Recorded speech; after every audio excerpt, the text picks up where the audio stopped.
your mercy never fails me, and all my days I've been held in your hands. From the moment that I wake up until I lay my head, oh, I will sing of the goodness of God. All my life you have been faithful. All my life you have been so good. With every breath that I am able, oh, I will sing of the goodness of God.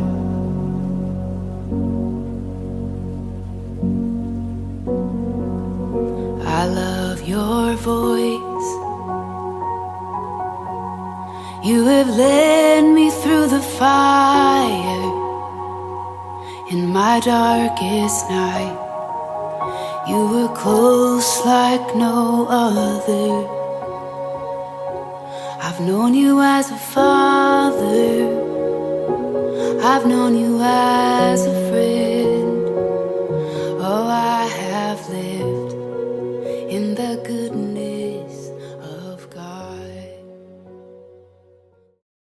할렐루야.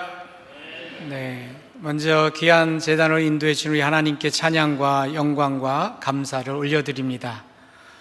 그리고 사랑하고 존경하는 우리 목사님 이렇게 귀한 제단을 불러주시고 또 하나님의 말씀과 사역을 나눌 수 있도록 해주셔서 너무 감사를 드리고, 장로님들, 권사님들, 집사님들, 성도님들께 또한 감사의 말씀을 드립니다. 남아프리카 공화국뿐만 아니라 아프리카에 유명한 단어가 있습니다. 우분투라고 들어보셨죠? 네, 이 내용은 다 아실 텐데 I am because we are 라는 뜻인데, 우리가 있어서 내가 있습니다 라는 뜻이죠. 그래서 사랑하는 믿음의 동료, 동역자가 있어서 제가 있습니다 라는 뜻인 것이죠. 우리 한번 옆에 분에게 한번 인사를 해보겠습니다. 당신이 있어서 제가 있습니다. 네, 사랑하는 믿음의 가족이 옆에 있어서 내가 있는 겁니다. 선교사인 제가 있는 이유도 여러분들이 계셔서입니다. 아멘. 동영상을 잠깐 보여드렸는데, 이 동영상은 2년 정도의 사역 사진들을 몇 것 준비를 해온 거예요. 앞부분에 보셨듯이 흑인 지역과 백인 지역이 분리돼서 나뉘어 있는 남아프리카 공화국, 제가 사역하는 곳은 케이프타운의 흑인 지역의 중심으로 사역을 하고 있습니다. 그래서 그곳에서 가서 사역을 한 지는 한 26년 됐고요. 그곳에 목회자들을 세우고 또 그 판자촌만 있는 그런 지역에 교회를 세우고 함께 하나님의 나라를 확장해 가고 있습니다. 그래서 사진들은 대부분 목회자들 훈련하는 모습과 또 교회 안에서 돌봄을 받지 못하는 아이들, 유치원이 세워져서 아이들이 교회 안에서 돌봄을 받고 있는 모습, 그리고 젊은이들이 한국에서 또 단기 선교를 와서 또 활동해 주는 모습, 언니 오빠들이 와서 놀아주고 또 말씀을 전해주는 모습, 우리 여러분 교회도 항상 이렇게 단기 선교로 많이 가듯이 그런 일들이 이루어지고 있고요. 참 청년들이 또 귀한 것 중에 하나가 1년치 그 휴가를 이렇게 모아서 월차를 다 모아서 이렇게 선교 때 와서 하는데, 한 청년이 그런 고백을 하더라고요. 왜 단기 선교를 가느냐? 여행을 갈 수도 있는데 여행을 가면 여행을 갔다 오는 그 날만 기쁘대요. 행복하고. 그런데 단기 선교를 가면 한 3개월, 6개월 준비를 하잖아요. 그 준비하는 시간이 너무 즐겁고 행복하고, 또 가서 또 또 함께하는 시간이 행복하고, 갔다 와서도 그 이상의 시간들이 행복하고 즐거워서 그렇게 선교를 간다고 이야기도 합니다. 그래서 와서 함께 청소년들과 함께 사역도 같이 청년들 돌보는 사역도 하고, 그리고 교회는 계속해서 지어지고 있습니다. 작년하고 재작년에 그 흑인 지역에 지어진 교회가, 저희 교회가 6개가 건축이 됐고, 교육관이 또 1개가 건축이 돼서 어린이들이 돌봄을 받고 있습니다. 그리고 마지막에 있는 사진은 센터교회, 우리 여러 교회들이 함께 연합해서 사역을 더 집중적으로 할 수 있는 센터교회 건물의 모습입니다. 선교지는 항상 기적의 현장이에요. 남아공 선교지에 여러분 보셨듯이 한 150명에서 200명 정도 들어갈 수 있는 교회가 건축이 된 게 카운트를 해보니까 한 40여 개 되더라고요. 그것은 모두 하나님께서 한국 교회들을 통해서, 우리 성도님들을 통해서 이루신 하나님의 기적입니다. 어느 교회에서 어느 권사님이, 어느 장로님이 목사님을 통해서 연락이 옵니다. 후원하시는 분들이 돈이 많으신 분들도 아니고 또 부자이신 분들도 아닌데 그런 분들이 주회전을 건축해야 되겠다고 연락을 주십니다. 어려움 가운데서도 70세 칠신 기념으로, 또 퇴직금 받은 것으로, 또 직분 받은 것에 감사해서 온 가족의 이름으로, 또 교회 몇 주년 기념으로 한 것들이 그렇게 많이 흑인 지역의 교회가 지어졌습니다. 그렇게 기쁘게 드리고 순종한 사람을 통해서 이루어 가신 하나님의 기적이었습니다. 앞으로도 하나님께서는 그곳에, 현지 흑인 지역에 하나님의 사람들을 통해서 계속해서 교회를 세워 나가실 것입니다. 오늘 본문에서 사도 바울은 이렇게 고백을 합니다. 우리가 하나님과 함께 일하는 자로서. 여러분, 이게 무슨 말입니까? 나는 하나님과 함께 일하는 사람이다 라는 고백입니다. 여러분, 좀 놀랍지 않으세요?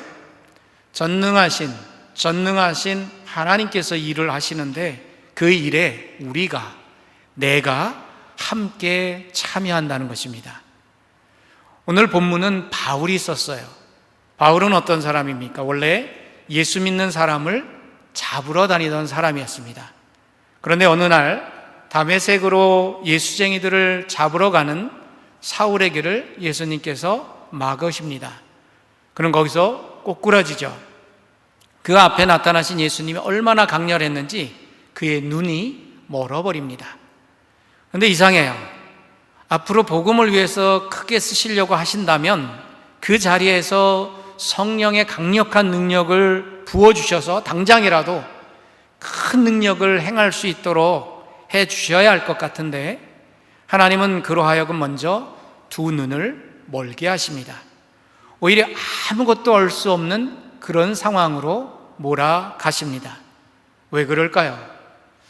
하나님은 하나님의 사람에게 큰 일을 맡기시기 전에 그 사람을 먼저 준비시키시기 때문입니다. 사울은 3일 동안 아무것도 보지 못했습니다.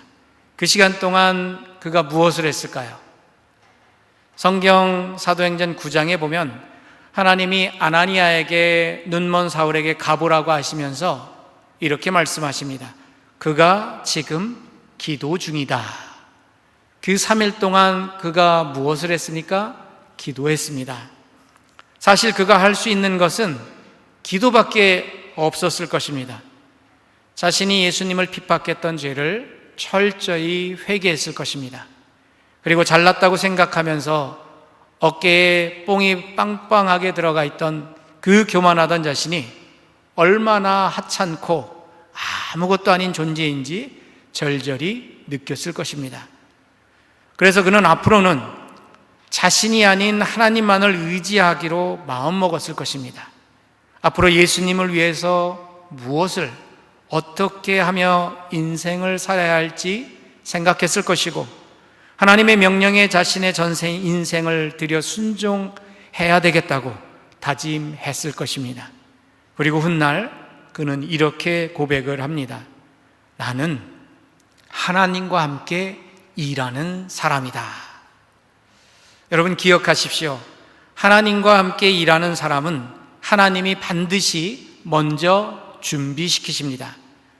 어떤 준비일까요? 그로 하여금 기독케 하십니다. 하나님이 아니고는 자신은 아무것도 아닌 존재임을 시인케 하십니다. 그래서 때로는 홍해로 막으시기도 하시고 애굽의 군대에게도 쫓기게도 하시고 사방의 우겨쌈을 당하게도 하시고 바울처럼 앞이 캄캄하게도 하십니다. 하나님, 왜 이러십니까? 나에게 왜 이런 일이 일어난 것입니까? 지금 열심히 말씀대로 순종하며 살아가고 있는 것 같은데, 하나님의 나라를 위해서 수고하고 헌신하고 있는 것 같은데 우리는 그럴 때 묻죠. 그런데 하나님에게는 그럴 만한 이유가 있습니다. 하나님에게는 다 그럴 만한 계획이 있으십니다. 저에게도 그런 시간이 있었습니다. 선교지에서 어느 날 아침에 일어났는데 한쪽 눈이 3분의 1이 안 보였어요. 다음 날에 일어났더니 3분의 2가 안 보이더라고요. 그 다음 날엔 90% 이상이 안 보이더라고요. 저는 근처 안과 병원에 찾아갔습니다. 거기서 처음 망막박리라는 것을 알게 됐습니다. 그런 병이 있는지도 몰랐어요. 망막이 떨어지는 병인데 72시간의 골든타임이 있어서 그 시간 안에 수술을 해야지, 그렇지 않으면 실명하게 되는 그런 병이라고 합니다. 그래서 남아공에서 수술을 하려고 전문 안과를 알아보니까 남아공에는 제가 의료보험이 없기 때문에 1,300만 원을 먼저 내야 된대요. 그러면 수술을 해준대요. 왜냐하면 수술 받고 돈 없다고 배째라 아니면 도망가 버리면 안 되니까. 그래서 먼저 그거를 내면은 수술을 해준다고 하더라고요. 그래서 고민하고 기도하면서 한국에는 의료보험이 있으니까 한국에 의료보험이 있는 또 의사 또 병원 시설도 좋은 한국에서 수술을 해야 되겠다. 이제 비행기를 탔습니다. 그때는 이미 골든타임이 훨씬 지난 시간이었어요. 한국에 도착할 즈음에는 눈이 거의 보이지를 않았습니다. 그런데 그 마지막 1%를 하나님께서 붙잡아 주셔서 수술을 잘 할 수 있었고, 완벽하지는 않지만 지금 두 눈으로 여러분을 이렇게 잘 볼 수가 있습니다. 그런데 한 가지 좋은 점은 왼쪽 눈으로 여러분들을 보면 여러분들이 다 늘씬하게 보입니다. 그런데 문제는 수술한 다음이에요. 수술은 한 30분 정도 아주 간단하게 진행된 것 같이 느껴졌습니다. 눈에 가스를 주입해서 망막을 붙여 올리는 수술입니다. 그래서 그 가스를 주입했기 때문에 그 가스가 위로 받쳐주는 힘으로 망막이 붙는 거기 때문에 환자가 해야 될 일이 있습니다. 3주 동안을 하루 24시간 꼬박 엎드려 있어야 됩니다. 엎어져서 생활을 해야 돼요. 밥 먹을 때도 걸어 다닐 때도 꼬박 엎어져 있어야 합니다. 절대로 고개를 들거나 이렇게 움직이거나 하면 안 돼요. 의사가 겁을 주더라고요. 어떤 분은 이 망막박리 수술을 했는데 계속해서 그 엎드려 있는 걸 잘못해서 9번이나 재수술을 했대요. 그래서 마지막에는 실명이 됐대요. 그렇게 이야기하니까 제가 겁을 먹죠. 여러분, 엎어져 있는 거 쉬워 보이시죠? 네, 전혀 쉽지 않습니다. 아주 어려워요. 머리 무게가 몇 킬로인지 아세요? 5kg랍니다. 5kg. 그래서 밤에는 잘 때 엎어져서 자야 되잖아요. 1시간마다 깰 수밖에 없어요. 이 머리 무게가 얼굴을 누르고 있기 때문에. 그럼에도 제게는 선택지가 없었습니다. 열심히 죽을 힘을 다해서 엎드려 있어야 했습니다. 하나님, 왜 이런 일이 제게 일어났습니까? 선교지에서 지금 진행되는 일들, 교회가 건축이 계속 진행돼야 하고 또 목회자들 훈련 계속 해야 되고 해야 할 일들이 많은데 갑자기 이게 무슨 일입니까? 저는 그때 다메섹에서 예수님을 만나 장님이 되었던 이 바울의 3일을 기억했습니다. 여러분, 제 영어 이름이 있는데 뭔지 아세요? 폴입니다. 폴. 바울이에요. 바울처럼 그래 복음을 전해야 되지 않겠냐. 그래서 좀 닮아보자. 그래서 아프리카에 도착해서 제가 스스로 지은 이름입니다. 여러분, 이름 잘 지셔야 됩니다. 제가 그때 몰랐어요. 제가 바울처럼 이렇게 눈이 멀게 될지. 근데 바울은 3일이면 충분했죠.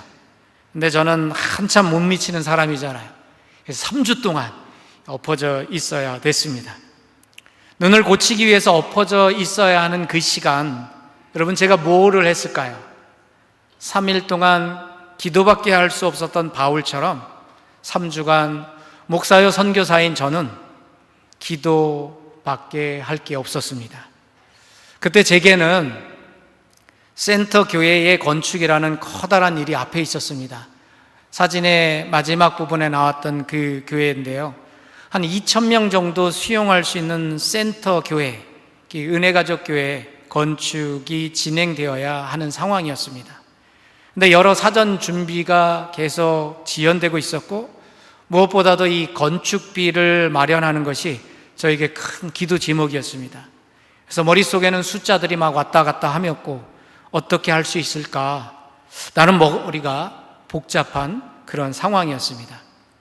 그런데 그때에 하나님께서는 건축비를 해결해 주시는 대신에 저의 눈을 멀게 하신 거예요. 그리고 강제로 저를 엎어 놓으신 것입니다. 그 이유에 대해서 그때는 몰랐습니다. 그러나 제게는 그 믿음이 있었어요. 하나님이 나로 하여금 이렇게 강제로 엎어져 기도하게 하시는 이유는 분명히 있을 것이다. 지금 이 순간에도 하나님은 사역의 현장에서 신실하게 일하시고 계실 것이다. 학교 강당을 빌려서 한 1,500명이 예배드리고 있는 은혜가족교회, 이 교회가 건축이 완공되면 여러 가지 선교 사역이 보다 적극적이고 저돌적이게 이어질 것을 기대하고 있는 상황이었습니다.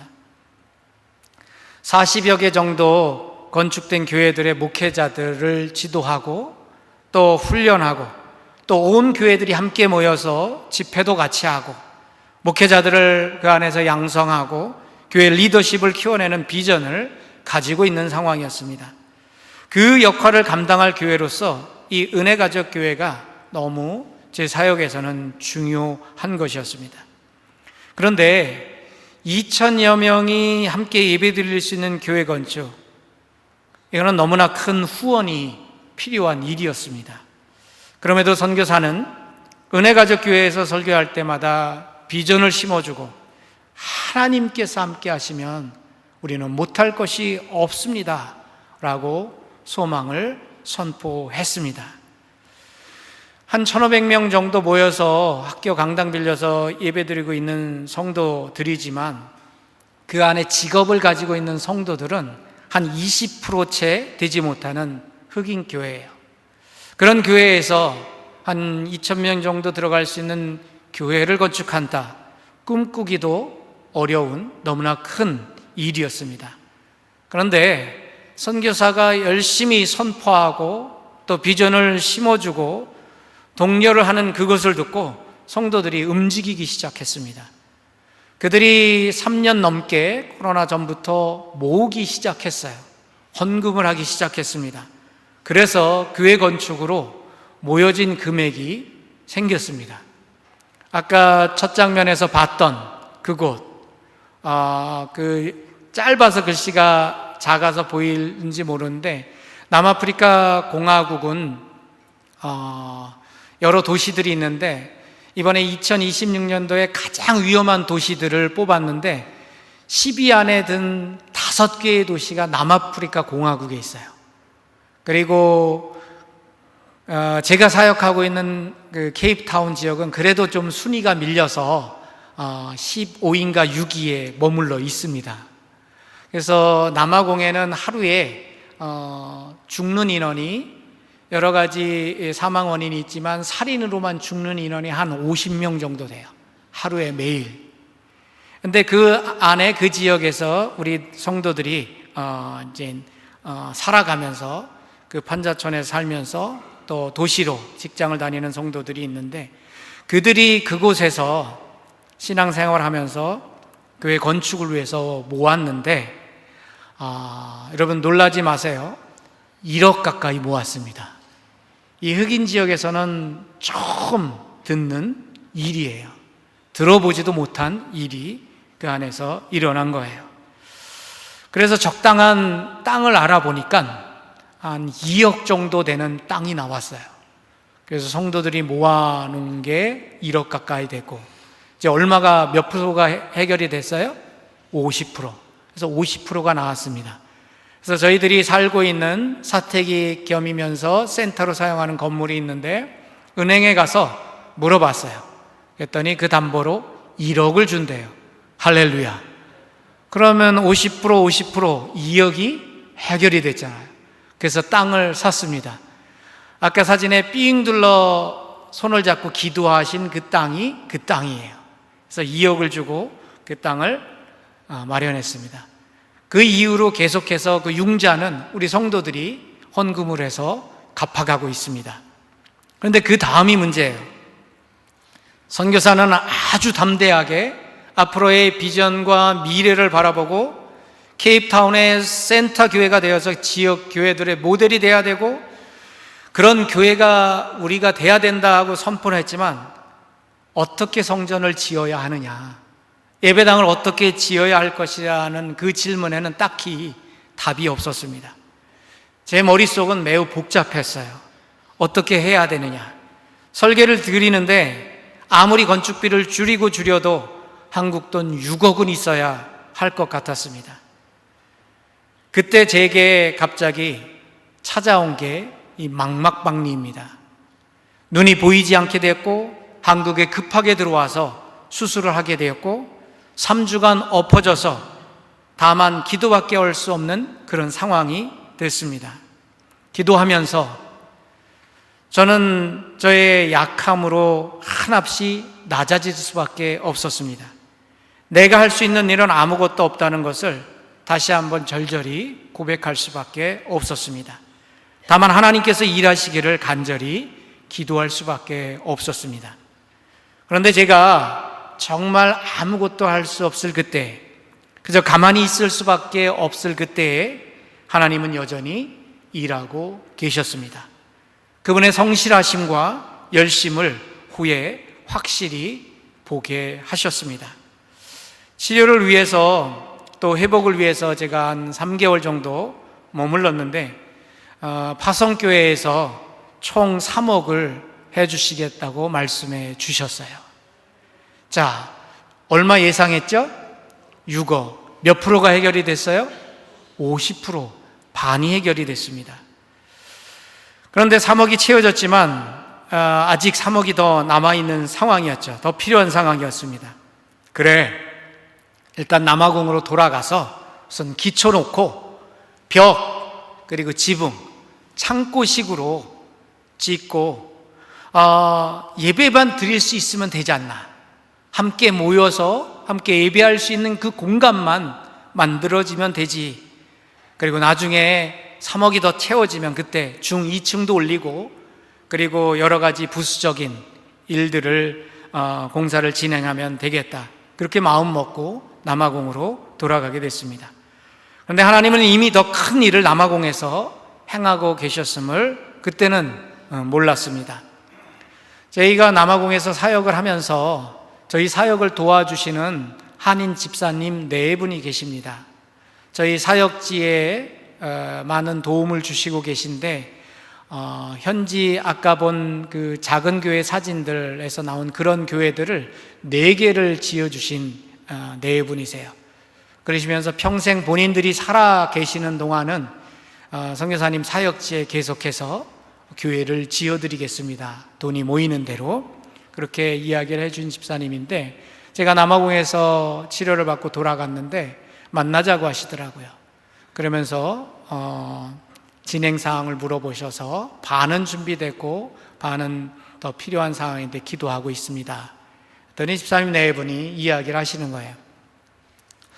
저희가 이제 한국을 돌아가려고 본인들이 사는 집을 내놓으신 거예요. 근데 이 집이 빨리 팔려야 그 판돈을 가지고 한국에 전세를 얻든 또 집을 사든 할 텐데, 이 집을 내놨는데 10월에 내놨는데 10월, 11월 2달 동안 아무도 보러 오지도 않고 팔리질 않더래요. 보통 부동산에 내놓으면 사람들이 와서 보고 사갈 텐데, 살 텐데 안 오더래요. 그래서 12월 초가 돼서 기도를 하는데 그런 기도가 나오더래요. 하나님, 이 집을 빨리 팔게 해주세요. 12월 안에만 팔리면 하나님의 나라를 위해서 좀 사용하도록 하겠습니다. 그래서 그렇게 기도를 하고 났는데 딱 열흘 만에 그 집이 팔렸대요. 할렐루야. 그래서 그 집을 팔았으니까 그 집을 가서 한국에 전세를 얻든 집을 사든 해야 되잖아요. 근데 하시는 말씀이, 목사님 그 반 3억 그거는 저희들이 합니다. 그러면서 그 자리에서 그 돈을 저희 통장에 쌓아주셨어요. 그게 3억인데 세금 낼 거 다 내고 순수하게 남은 게 3억인 거예요. 그래서 그 3억을 저희 통장에 쌓아주셔서 그렇게 마지막 건물이 올라간 것입니다. 그제서야 저는 하나님께서 왜 저를 강제로 엎어지게 하시고 기도 외에는 할 수 있는 일이 없도록 하신 이유를 확실히 알게 됐고, 할렐루야 하면서 하나님의 일하심을 찬양할 수밖에 없었습니다. 새로운 일을 시작하시기 전 저를 더욱 준비시키시고, 하나님께서 어떻게 하나님의 신실하신 사람들을 통해서 친히 일하시는지 보게 하시기 위함이었습니다. 두려워 말라, 내가 너와 함께 함이니라. 놀라지 말라, 내가 너의 하나님이 됨이니라. 기도가 쌓이고 쌓여서 하나님의 일이 일어나는 곳이 선교 현장입니다. 믿음의 사람들의 헌신과 순종으로 기적이 만들어지는 곳이 선교 현장이에요. 하나님이 친히 일하시고 그 일하심을 눈으로 확인할 수 있는 곳이 선교 현장입니다. 여러분의 믿음의 삶의 현장도 똑같습니다. 마찬가지예요. 겁부터 먹고 시도도 하지 않고 할 수 없다고 말하지 마시기 바랍니다. 하나님께서 함께 하시면 못할 것이 없다고 담대히 선포하시기 바랍니다. 그리고 하나님이 친히 일하심을 기대하시기 바랍니다. 기도케 하신다면 그 기도에 응답을 주시려고 하나님은 이미 일하고 계시다는 것을 믿으시기 바랍니다. 기도는 그저 허공을 때리는 소리가 아닙니다. 하나님은 믿음으로, 겸손함으로, 간절함으로 드리는 그 기도를 반드시 듣고 계십니다. 하나님과 함께 일하는 사람은 기적의 사람입니다. 오늘 본문에서 하나님과 함께 일하는 사람이라는 이 말은 단순한 말이 아닙니다. 그 말에는 하나님의 전능하심, 하나님의 능하심, 그리고 나의 연약함이 동시에 들어있는 말입니다. 우리가 하나님을 도와드리는 게 아니에요. 그 크신 전능하신 하나님에게는 우리의 도움, 여러분의 도움, 제 도움 필요 없습니다. 우리가 아니어도 하나님은 하나님이 하시고자 하시는 일을, 그 어떠한 일도 하실 수 있는 분이십니다. 그런데도 그 하나님은 우리를 한 사람 한 사람 한 사람 부르셔서 함께 일하자, 이렇게 말씀하십니다. 왜 그럴까요? 그게 은혜입니다.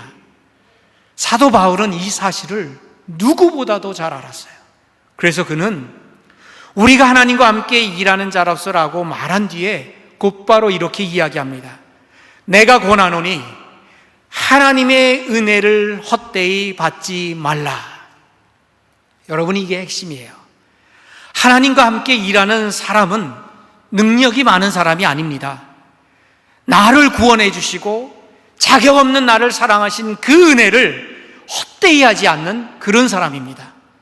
넘어졌던 사람도, 실패했던 사람도, 연약한 사람도 하나님의 그 은혜를 붙잡으면 하나님과 함께 일하는 사람이 됩니다.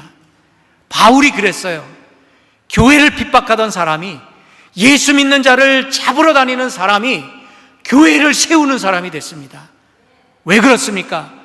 그가 특별해서가 아니에요. 그는 단지 본인이 어떤 자인지 알았어요.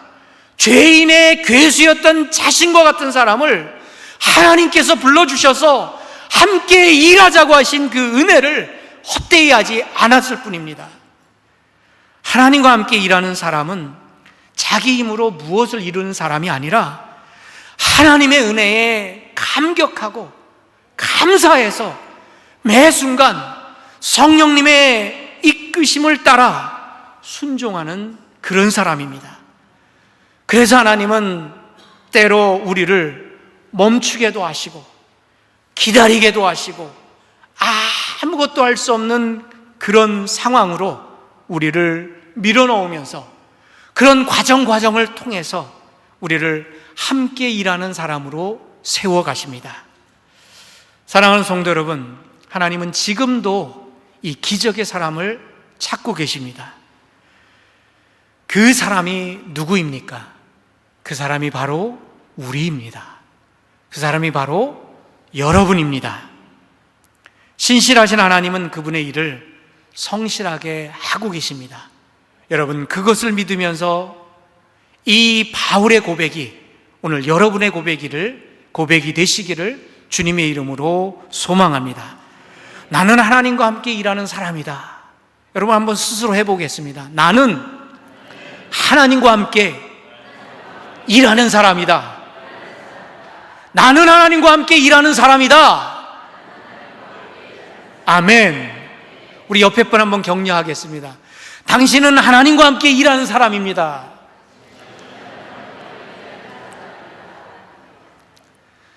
30년 가까운 사역의 현장에서 저는 이 기적의 사람들을 수없이 보았습니다. 그 사람들을 통해서 하나님이 일하심을 눈으로 지켜봤고 확인했습니다. 은혜를 헛되이 받지 아니하는 하나님의 사람들이 얼마나 순전하고 아름다운지 느낄 수 있었습니다. 이 은혜가족교회를 건축을 쭉 하다 보니까 벽과 지붕 여기까지 이제 건축이 된 거예요.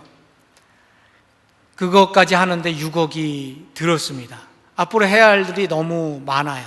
화장실, 세미나실, 스피커 시스템, 기타 필요한 것들이 건물이 크다 보니까. 그런데 여러분 앞에 보셨듯이 워낙은 양철로 젖었어야 되는 거예요. 근데 양철로 안 짓고 벽돌로 올라갔습니다.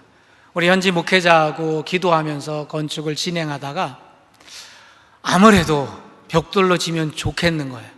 왜냐하면 센터 교회 역할을 해야 하는데 앞으로 한 100년 정도는 거뜬히 갈 수 있는 그런 건물이 돼야 되지 않겠냐. 그래야 그 역할을 잘 감당하지 않겠냐. 그래서 벽돌로 올렸어요. 그랬더니 이 예산이 정해져 있는데 이게 그렇게 된 거잖아요. 그래서 아내한테 야단을 많이 먹었습니다. 여기 와 있지만, 아니 그걸 벽돌로 지면 어때? 예산대로 그 지붕했던 그 매테리얼로 해야 되는데. 근데 나중에 잘했다고 칭찬을 받았어요. 왠지 아세요? 지지난주에 남아프리카 공화국 뉴스 혹시 보셨어요? 40년 만에 큰 폭풍이 온 거예요. 그래서 폭풍이 아주 세게 온 날 유튜브에 지붕이 막 날아다니는 거예요. 건물들이 막 무너진 게 많이 보이고 흑인 지역은 물이 많이 차고 그런 게 막 보여지는 거예요. 근데 여러분 사진에 보이듯이 문이 하나도 없고 창문이 아직 하나도 없습니다. 그리고 이 삼각형 한쪽 벽에는 구멍이 뻥 아직 뚫려 있어요. 근데 뉴스에 그 다음날 더 큰 폭풍이 온대요. 더 센 게. 그래서 잠을 한숨도 못 자고 기도했습니다. 하나님, 저 지붕 날아가면 안 됩니다. 왜냐하면 그 뻥 뚫린 곳으로 바람이 세게 치면 지붕이 그냥 날아가니까. 밤 한숨 못 자고 아침이 돼서 연락을 했는데 목회자가 전화를 안 받네요. 다 지도자들 다 연락을 했는데 다 안 받는 거예요. 아, 지붕이 날아갔구나. 다들 그거 지금 수수판으로 거기가 있나 보다 하고 있는데 이제 나중에 연락이 됐어요. 한마디가 지붕 어떻게 됐냐? 목사님, 선교사님, 걱정하지 마십시오. 아직 튼튼합니다. 그래서 만약에 그게 양철이었다면 이게 날아간 거예요. 근데 벽돌이라 바람을 막아주고 딱 잡아준 거예요. 그래서 아내가 잘했습니다. 만약에 지붕이 날아갔으면요, 그 비용 이상으로 더 들어가게 생긴 거예요. 할렐루야. 사랑하는 우리 성도 여러분, 기도해 주십시오. 여러분, 하나님이 친히 하나님의 사람들을 통해서 일하실 것을 믿으며 선교사는 다만 그 믿음의 걸음을 한 걸음 한 걸음 걸어갈 뿐입니다. 사랑하는 우리 일산 신광교회 성도 여러분, 여러분들도 기도하며 순종함으로 그 믿음의 걸음을 옮기시기를 주님의 이름으로 축원합니다. 그래서 하나님과 함께 일하는 자로 하나님의 기적을 매일매일 이루어 가시는 여러분들 다 되시기를 주님의 이름으로 축원합니다. 기도하시겠습니다. 하나님 감사합니다. 저희들 한 사람 한 사람을 불러주셔서 자녀 삼아주시고 함께 일하는 자로 불러주셔서 진심으로 감사를 드립니다. 하나님의 은혜를 기억하며 하나님과 함께 일하는 거룩한 주의 백성들로 삼아 주옵소서. 예수님의 이름으로 기도드리옵나이다. 아멘.